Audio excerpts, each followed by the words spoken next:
Are investors right to be essentially now shrugging off another spike in inflation on the producer side? It seems that there's an overwhelming chorus saying it's just transitory. This won't move anything at the Fed. What do you think?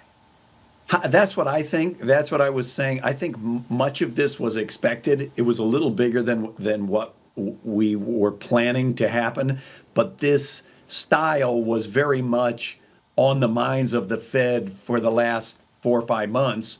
That they knew there would be a temporary blip, and they said, we're not going to, nobody get too worked up if you see temporary blip in inflation. We're not going to act based on that. We're going to look at average inflation over a longer period. And I think if you start looking at the components, some significant chunk of this inflation looks like has to do kind of with the base, that prices went down 2% and now they're up 2%. So that looks like +4 instead of the +2 that it would be if you kind of take a longer period.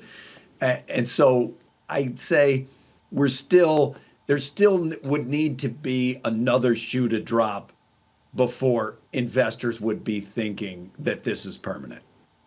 No, fair enough. But I mean, as we've talked about here before, I mean, I'm not sure how much consumers are thinking about, oh, don't worry that prices are going up. It's a base effect. You know, if you're getting a receipt that is higher in the here and now, that's going to be quite alarming as a consumer. And this, of course, plays into the political debate right now in Washington over Biden's spending plans. And we did hear the Republican leadership was very quick to say the last thing we need are tax hikes because of what's happening on inflation. Is there truth to that? Well, I think on the political argument, the Republicans are mostly throwing up any argument they can find, and some of them are self-contradictory. I mean, the argument about inflation is that the economy is growing too fast and about to overheat. It's contradictory to argue that to raise taxes is going to deflate the economy. That would, if true, that it was going to undermine growth, that would lead to less inflation, not more inflation.